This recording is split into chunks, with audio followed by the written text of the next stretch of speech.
नमस्कार मित्रांनो, परत एकदा एक किल्ला बऱ्याच लोकांना माहीत असेल पण बऱ्याच लोकांसाठी अपरिचित पाठीमागे दिसतोय वैराटगड. वैराटगड वाईचं नाव जुनं विराटनगरी. या विराटनगरीचा संरक्षक किल्ला 11व्या-12व्या शतकातलं बांधकाम आहे याचं. राजा भोज यांनी बांधलेला हा किल्ला आहे.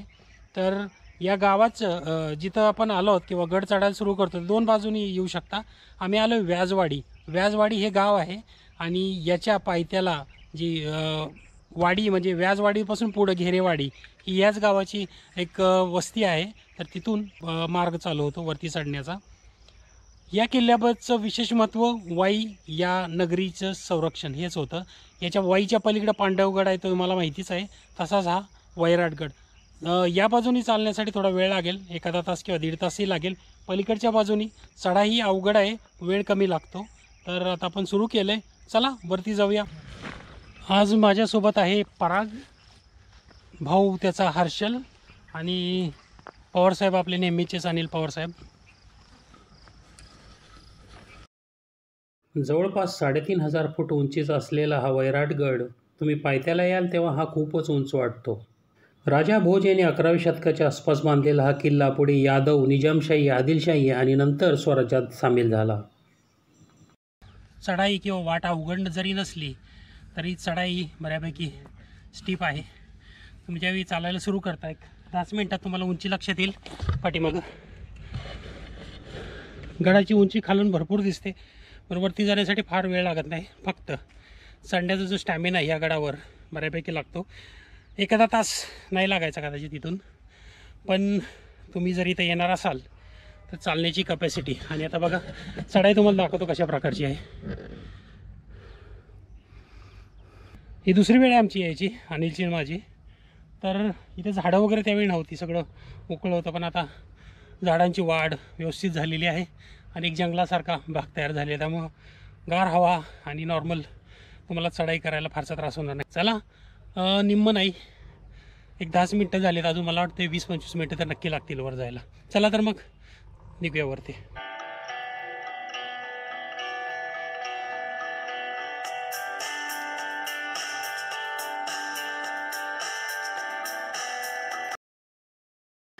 चला मित्रांनो, अर्धी चढाई झालेली आहे, अजून अर्धी करायची आहे. भरपूर स्टॅमिना जमा केला आहे. दुसराच ट्रेक आहे किशोरदा बरोबर आणि अनिल बरोबर. हा एक्सपिरियन्स खूप चांगला आहे आणि स्ट्रॉंग आहे. प्रत्येकाने हा ट्रेक प्रत्येकाने जरूर करावा ही माझी प्रत्येकांना विनंती आहे. Health is wealth. Come on guys.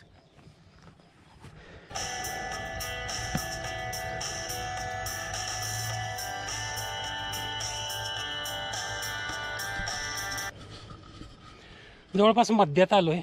इथं काही तुम्हाला खोदीव पायऱ्याही दिसतील, तुम्हाला दाखवतो त्या. या पायऱ्या जुन्या आहेत की अलीकडच्या काळात गड चढण्यासाठी व्यवस्थित वाट व्हावी म्हणून खोदलेले आहेत हे सांगता येत नाही आहेत. पण अगदी 5 ते 7 व्यवस्थित अशा पायऱ्या इथं दिसतात आणि वर चढण्यासाठी याचा आधार खूप मोठा आहे. व्याजवाडीकडून जर येत असाल घेरेवाडीकडून तर वरती आल्यानंतर तुम्हाला हा झेंडा लागेल. या झेंड्यापासून डाव्या बाजूला वाट जाते, पायवाट ही बघा.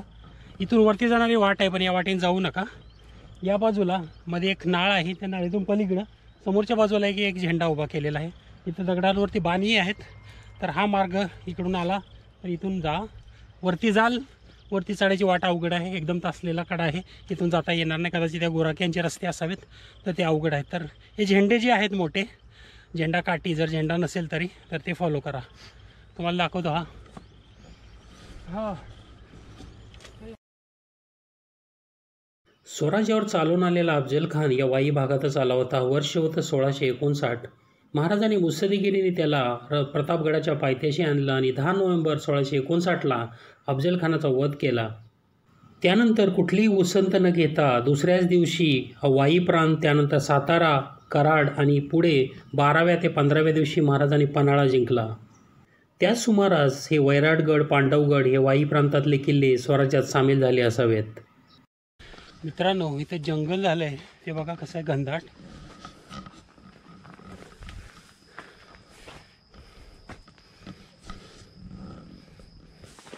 आम्ही 3 वर्षापूर्वी आलो असेल इथे, तेव्हा एवढी झाडी नव्हती.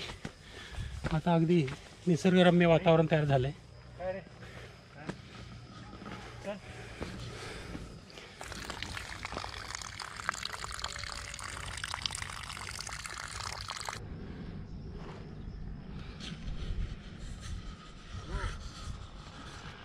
जवळपास 1 तासानंतर आम्ही इथं पोचलो आहे.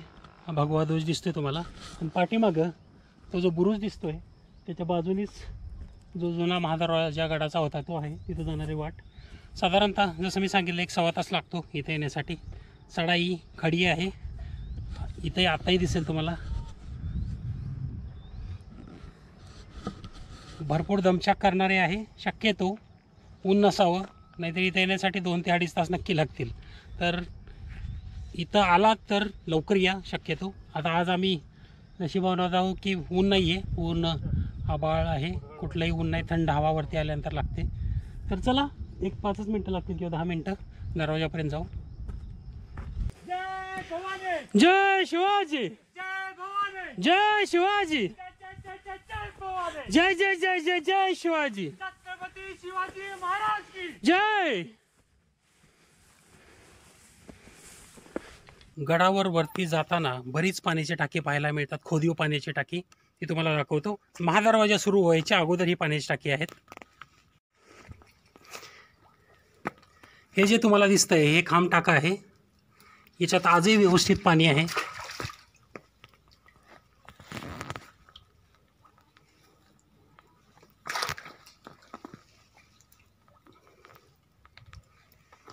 याच्याच बाजूला थोडं अंतर पुढे गेल्यानंतरही आणखी काही टाके दिसतात.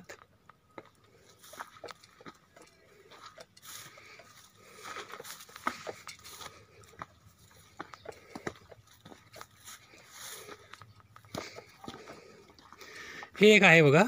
ह्याच्यामध्ये आता वरती दगड कोसळलेत.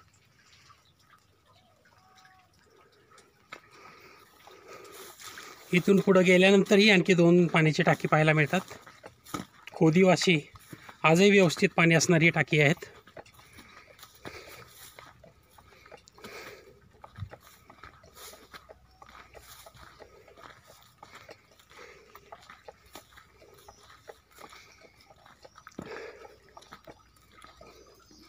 इथे एक दिसते याच्यामध्ये पाणी नाही आहे, पण त्याच्याच बाजूला असणाऱ्या टाक्यामध्ये आजही व्यवस्थित पाणी आहे. पूर्ण भरलेली अशी ही पाण्याची टाकी आहेत. या 3ऱ्या टाक्यानंतर पुढं आणखी एक खोदीव खूप आतमध्ये खोलवर असं असलेलं हे 4थं पाण्याचं टाकं. मित्रांनो, इतिहासात पाण्याच्या रचना काय होत्या, त्याचं महत्त्व काय होतं हे या टाक्यांवरून कळेल. आपण अजून गडावर गेलोही नाही आहे, महादरवाजा सुरूही नाही झाला, तर एवढी व्यवस्थित अशी खडकामध्ये खोदलेली पाण्याची टाकी पाहायला मिळतात. चला आता महादरवाजाकडे जाऊ. या पाण्याच्या टाक्यांपासून पुढं चालू लागल्यानंतर तुम्हाला काही दोन्ही बाजूला छोटेखानी बांधकामं दिसतात. मध्ये असणाऱ्या पायऱ्या, इथं कदाचित छोटा दरवाजाही असावा सुरुवातीला. त्यानंतर या पायऱ्या चढून गेल्यानंतर डाव्या बाजूला वळणाचा रस्ता घेऊन जातो महाद्वाराकडे. महादरवाजाच्या जवळच उजव्या बाजूला इथं लक्ष्मी माता मंदिर आहे. अलीकडंच संवर्धन करणाऱ्या कार्यकर्त्यांनी ते संवर्धन केलेलं आहे. तुम्हाला दाखवतो हे. जय अंबे.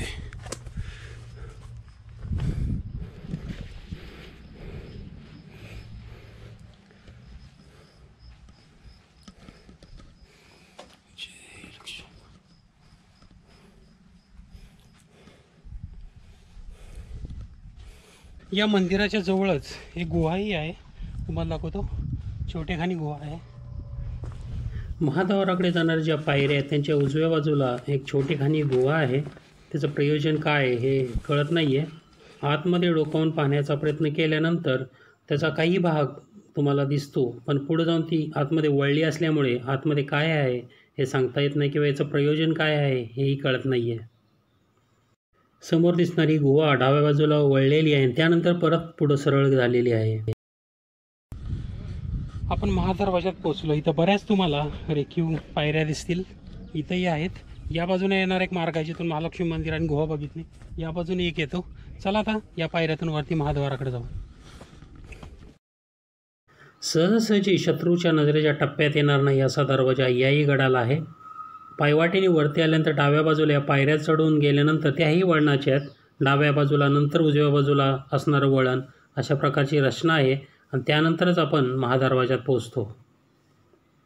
हे बघा, वळणाची वाट तुम्हाला दिसते. नागमोडी अशा आकाराचं वळण तुम्हाला महादरवाजाकडे घेऊन जाईल. इथून पुढं परत ती डाव्या बाजूला वळते. अच्छा मित्रांनो, हा गडाचा महादरवाजा. इकडे बुरुजाची रचना बघा, आजही व्यवस्थित आहे. एवढ्या वर्षानंतर इथंही आजही व्यवस्थित दगड दिसत आहेत. हा दरवाजा, हा मोठा आकार बघायचा, खालचा दगड, वरच्या गोष्टी पडलेल्या आहेत, कमान वगैरे, पण हे आजही व्यवस्थित दिसत आहे.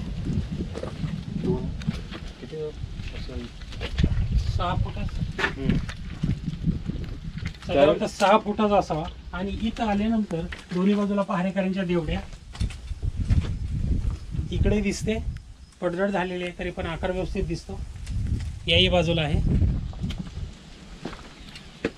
त्यानंतर इथून वरती जाणाऱ्या पायऱ्या खोदीव, आणि इथंही देवडीसारखी जागा दिसते वरती.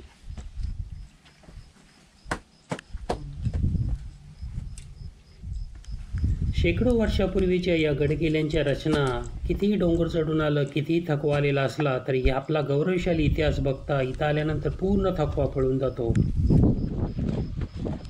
दरवाजातून आतमध्ये आल्यानंतर एक हनुमानाचं मंदिर आहे, जीर्णोद्धार झालेला अलीकडंच. शिवक्रांती हिंदवी सेना महाराष्ट्र या संवर्धन करणाऱ्या खात्याचे नंबर आहे, त्यांनी बाकीच्या माहिती दिली. याच्याच बाजूला एक हनुमानाची आणखी एक मूर्ती आहे, त्याचंही व्यवस्थित आता बसवण्यात आलेली आहे. आणि चहूबाजूला पसरलेलं हिरवगार गवत बघा.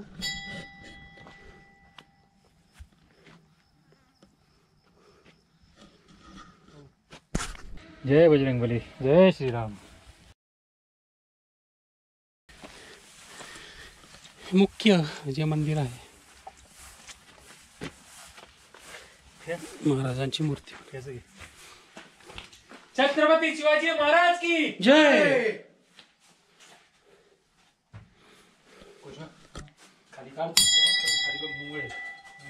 आणि मंदिरातील बजरंगबलीची सुंदर अशी मूर्ती आजही व्यवस्थित दिसते. विस्तीर्ण पसरलेलं हे पठार म्हणजे वैराटगड, आणि याच्यावर आता सर्वत्र हिरवागार गालीच्या तुम्हाला पाहायला मिळेल. मंदिरापासून डाव्या बाजूने म्हणजे गडावर आल्यानंतर उजव्या बाजूने आम्ही गडफेरी चालू केली आहे. बऱ्याच गोष्टी इथं दिसतील. इथं खोलगट भाग दिसतोय, पाण्याचा टाका असा असा.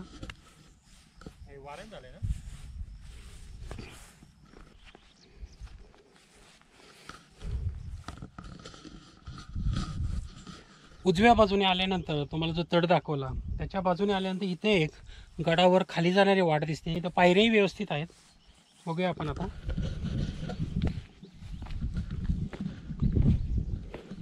या तटालगत असणाऱ्या पायऱ्या हे आता इथली स्वच्छता करण्यात आलेले या गडाच्या उंच भागातून खालच्या भागात जाण्यासाठीच्या आहेत. आजही व्यवस्थित दिसत आहेत. लांबच लांब पसरलेला किल्ला, सर्वत्र हिरवीगार झाडी आता पावसामुळे झालेली आहे. इकडे दिसते, इकडे दूर तुम्हाला दूरवर एक बुरुज दिसतोय, तिथं भगवा ध्वज आहे. एकदम तटाच्या बाजूला उभा आहे मी. खाली बघा, या मार्गाने तिथं भगवा ध्वज दिसतोय, तिथून आपण आलो. आजही तटाचं बांधकाम बऱ्याच ठिकाणी व्यवस्थित आहे.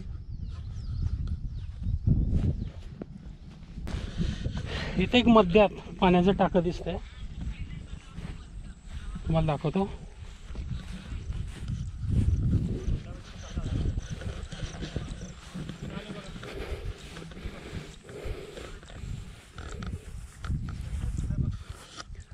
आणि समोरच्या बाजूला जिथं झाडं आहेत तिथंही एक चौतारा दिसतोय, त्यामध्ये तुम्हाला झाड दिसतंय त्या ठिकाणी जोत्याचे अवशेष. आता आपण तो दूरवर जो बुरुज आहे तिकडे जाऊ.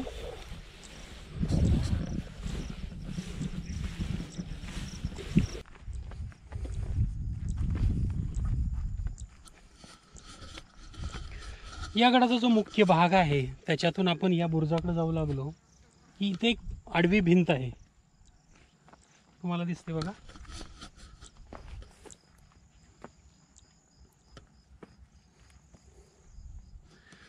या भिंतीच्या इथे दरवाजा असावा, अशा प्रकारची रचना आपण महिमानगडावरती बघितली होती. की जो गडाचा मुख्य भाग आहे तिथून बाजूचा डोंगर आहे त्याच्याकडे जाताना एक दोन्ही बाजूला दरवाजे आणि आडवी भिंत, एक संरक्षण क्षमता गडाची वाढावी अशा प्रकारची रचना इथं मध्यात दिसते. इथला दरवाजा नाही आहे, आता पडला आहे, पण बाजूला तट व्यवस्थित दिसतोय. ही भिंत पूर्ण आहे गडाला. आता त्याचे बरेचसे अवशेष आजही पाहायला मिळतील.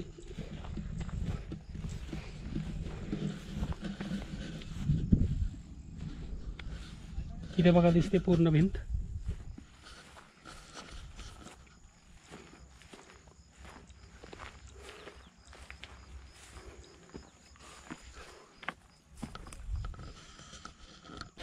इथे एक खोलगट भाग दिसतोय, हेही पाण्याचं टाका असावं.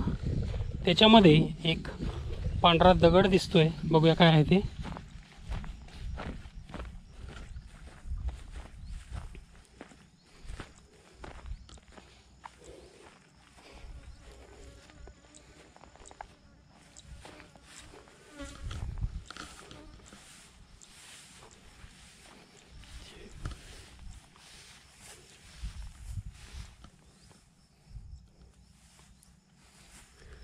याच्यावरती फारसं काही दिसत नाही आहे, पण इथे एक दगडातील पंथी देवाचं मंदिर असावं जुनं.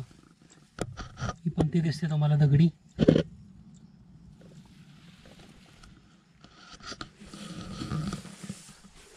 बऱ्याच ठिकाणचा तट आजही व्यवस्थित दिसतोय. हा बघा, इथे एक बुर्जासारखी रचना आणि इथून दिसणारा खाली प्रदेश. आजही घनदाट जंगल दिसते या बाजूला.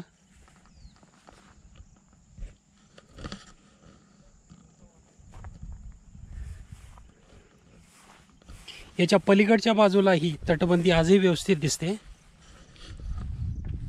समोरच्या बाजूची आणि जो निमुळता होत गेलेला बुरुज आहे त्याच्याकडे आपण आता जाऊ.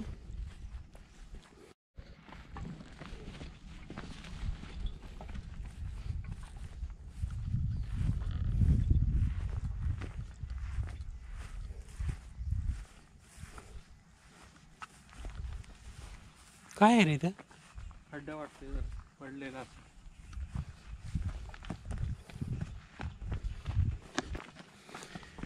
ही एक गडावरती आणखी एक बुरुजासारखी रचना आहे बघा. याला वरती जाणाऱ्या पायऱ्याही असाव्यात. जुन्या काळी आता 2-3 दगड दिसतात.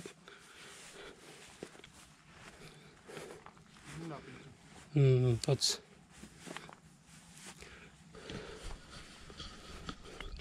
मित्रांनो, हा जो बुरुज आहे हा मुख्य किल्ल्यापासून किती अंतरावर आहे तुमच्या लक्षात येईल? जो महादरवाजा होता दूरवर दिसतोय.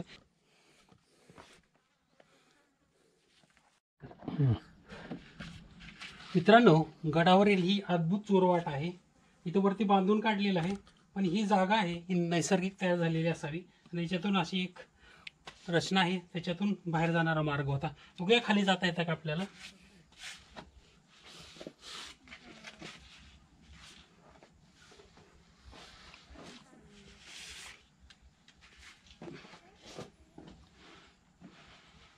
स्टेप मिळाली काय?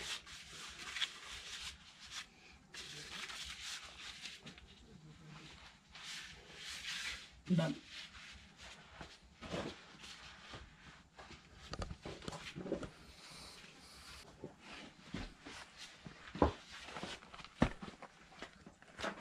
इथं बघा वरती पूर्ण बांधकाम दिसतंय. हे ढासळलेलं आहे, त्यामुळे बांधून काढले. नैसर्गिकरित्या ही चोरवाट तयार झाली आहे.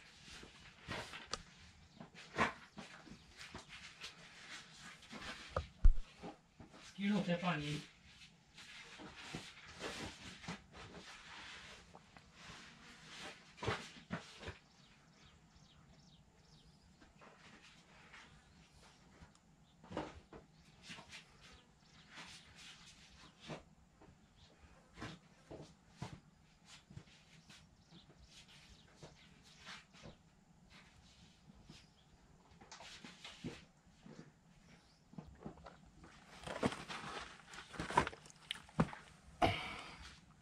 का जाता येणार रे?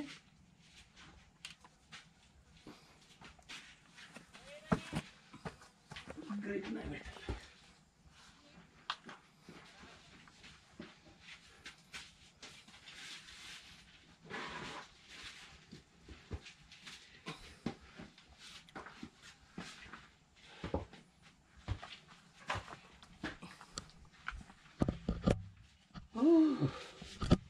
जाताना आता सब वाढला आता बघ.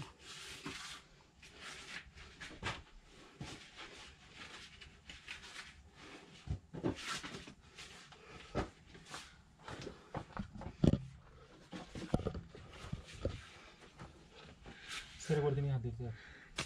थोडं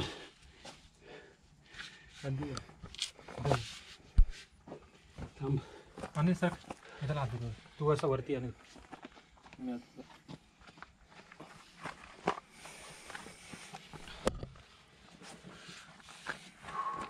हा की दम धरशील आणि नाही थांबा.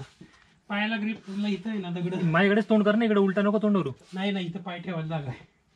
म्हणजे मला तुला हात धरता येईल ना तुला. तुझ्या हाताच्या तिथं काय वाट. थांबा पडू नको. पक्का तुला पक्का सोडणार नाही, काळजी नको करू. पायाला ग्रीप भेटल्याशिवाय.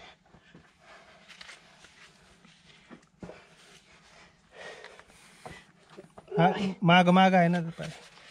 नाही साईडला हे होतं ना. हां सोड. अवघड आणि भयानक वाट आहे. मुळात पायाला ग्रीप नाही आहे कुठं. खाली उतरताना पण खाली केल्यानंतर व्यवस्थित पाय वाट्या खाली जाताना.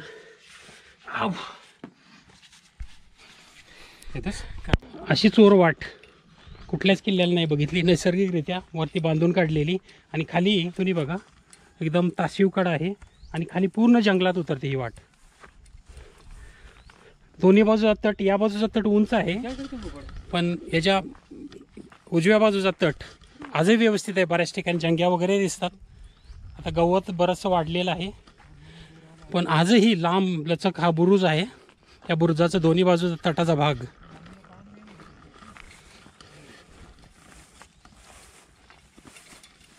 मुख्य किल्ल्यापासून दूरवर असणाऱ्या या बुरुजावर एक दगड आहे, कोरीव दगड. याच्यावरती काही सांकेतिक खुणा आहेत. ते वाचता येत नाही आहेत, काय आहे कळत नाही आहे, पण त्या स्पष्ट दिसतात. काही सांकेतिक खुणा, काही सांकेतिक खुणांनी काही लिहिण्याचा प्रयत्न केला असावा पण तो काय आहे ते सांगता येत नाही आहे.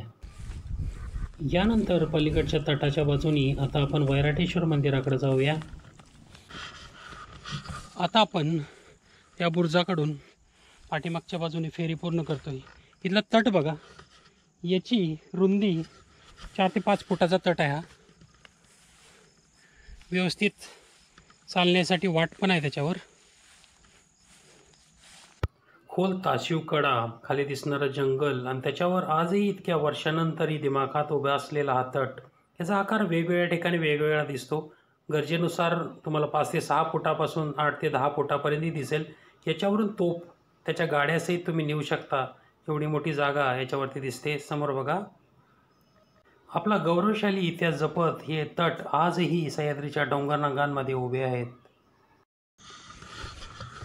या 5 ते 6 फुटाच्या ह्याच्यामध्ये एक शौचकूपासारखी रचना वाटते, तुम्हाला दाखवतो ती.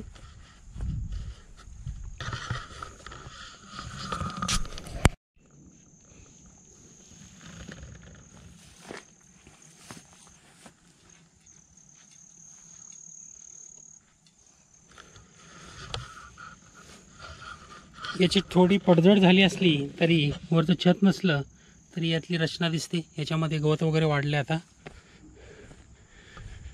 यानंतर या तटावरून चालताना आजही या गडाच्या भक्कमतेची साक्ष तुम्हाला पटते. या बाजूचा तट 5 ते 6 फुटाचा आहे, पूर्ण बांधून काढलेला. त्याच्यामध्ये शौचकूप, आणखी काही शौचकूपाच्या रचना आजूबाजूला असाव्या अशी शक्यता आहे. एकतरी आपल्याला दिसली.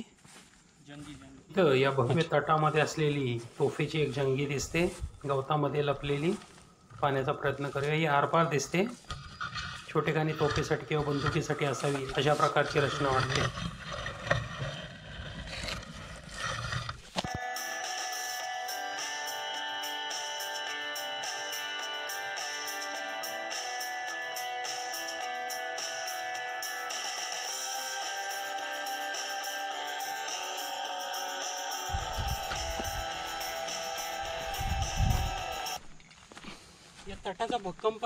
या तटाचा भक्कमपणा बघा. हे बांधकाम पूर्ण खालीपर्यंतची भिंत आहे. अशीच आम्ही जिथून चालताल तिथून पूर्ण 5 फुटाची आजही व्यवस्थित असलेली हा तट आहे. खाली ताशीव काढा त्याच्यावर बांधलेला हा भक्कम तट पूर्ण नैसर्गिक. आणि त्यानंतर संरक्षण म्हणून आणखी तासलेला दिसतोय. त्यानंतर खाली दिसणारा डोंगर तिसऱ्या टप्प्यात, हिची उंची तुम्हाला गडाची साधारणतः लक्षात येईल. आणि त्यानंतर वरती बांधकाम आहे जे जसं मगाशी दाखवलं त्या प्रकारचं. इथं एक पाण्याचा टाका, त्यामध्ये पाणी नाही आहे पण खोलगट भाग दिसतो तुम्हाला.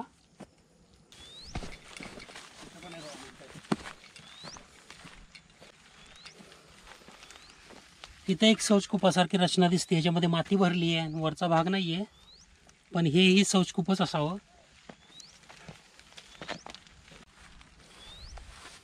इथं बांधकाम दिसते, भिंत दोन्ही बाजूला. इथंही पारेकऱ्यांसाठी असाव्यात एवढ्या, कारण इथे एक बुरुजाचा भागही दिसतोय.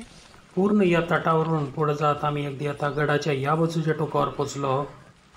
तुम्ही पाठीमागे जिथं एक दगड होता ज्याच्यावरती सांकेतिक खुणा होत्या, ती एक बाजू आणि ही पूर्ण त्याच्या विरुद्ध असणारी ही बाजू, हा तट. आता इथं तुम्ही बघितलं तर तटाची रुंदी अगदीच कमी होत गेलेली आहे, कारण इथं खाली पूर्ण ताशिवकडा आहे. त्यामुळे इथं तेवढी संरक्षण क्षमता निसर्गानेच दिल्यामुळं इथं फारसा तटाची रुंदी ठेवण्यात आलेली नाही आहे.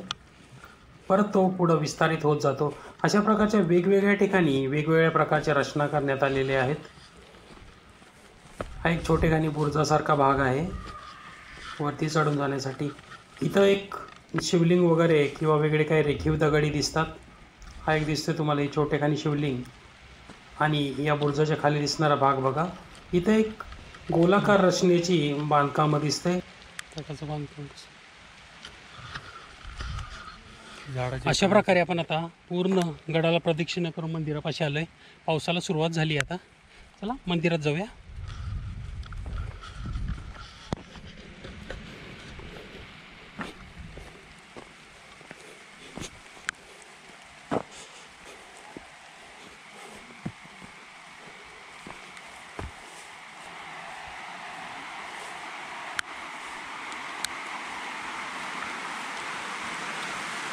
व्यवस्थित जीर्णोद्धारित असलेलं हे वैराटेश्वराचं मंदिर, समोर नंदी, त्यानंतर इथं पूजा अर्चा होत असावी अशा प्रकारची रचना नंतर केलेली दिसते. याच्याच बाहेर एक विरगळ आहे, पण त्याच्यामधील मृत्यू जो ओढवला आहे त्याचा प्रसंग काय आहे ते नक्की सांगता येत नाही. वरती शिवलिंग दिसेल, मध्ये अप्सरा स्वर्गात नेताना, पण खालच्या कप्प्यात मध्ये एखादा प्राण्या दिसतोय का, प्राण्यांमुळं मृत्यू आला अशी काही शक्यता आहे का, तर ते तशा प्रकारची रचना दिसते. ही नक्की कोणाची आहे हे सांगता येत नाही ही विरगळ. पुढे मंदिरात प्रवेश केल्यानंतर तुम्हाला वैराटेश्वराचं शिवलिंग दिसेल. वरती गणपती बाप्पा नेहमी मंदिराच्या समोर असतात त्या प्रकारे. आपण आलोय वैराटेश्वराच्या मंदिरात. सुंदर असं शिवलिंग, बाजूला गणपती बाप्पाची मूर्ती.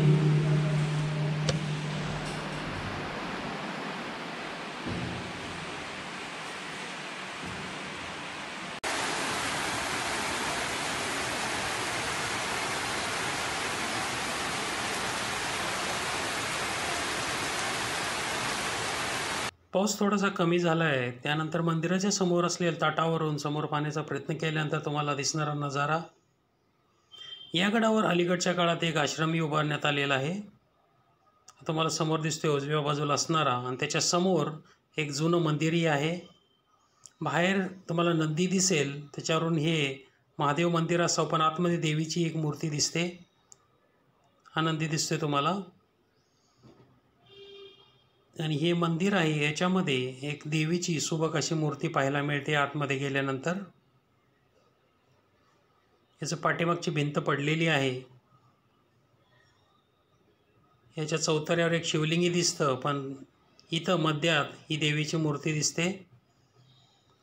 याच्याच बाजूला एक तुटलेली विरगळ दिसते, अर्धा भाग याच्यात दिसतोय.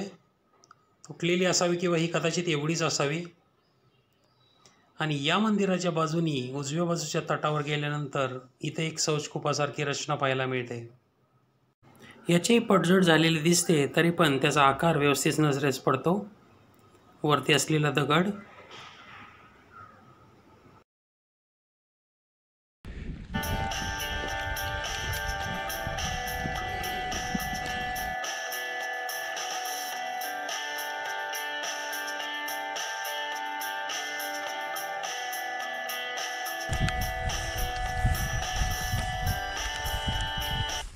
हे बघा मित्रांनो, इथे एक मोठे तळे आहे गडावरील मेन तळे.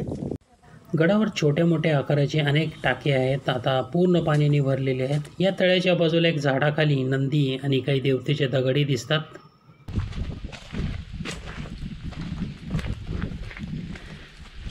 या पाण्याची टाकी जी 4 ते 5 आहेत मोठी, याच्या बाजूला काही बांधकामं दिसत आहेत.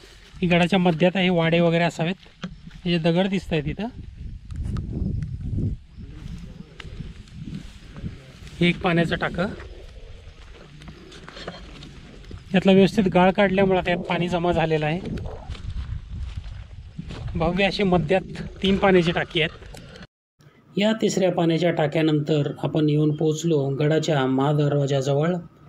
असा विस्तीर्ण लांब पसरलेला गौरवशाली इतिहासाच्या अनेक खानाखुणा जपणारा किल्ला म्हणजे किल्ले वैराटगड होय.